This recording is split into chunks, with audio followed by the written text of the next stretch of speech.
Sebuah drone militer Rusia yang dilengkapi peluncur granat terekam sedang mencari target di suatu lokasi yang dirahasiakan di zona operasi militer khusus atau ZVO.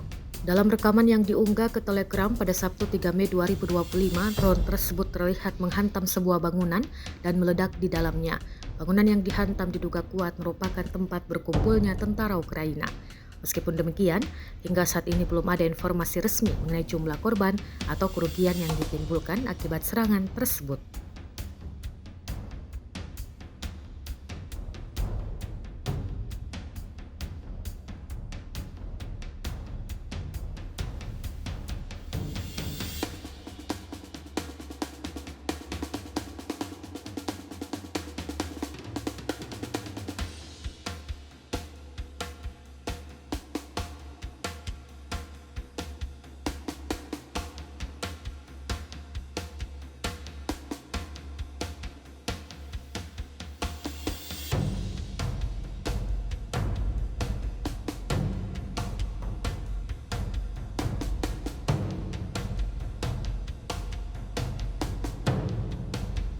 Download Tribun X sekarang, menghadirkan lokal menjadi Indonesia.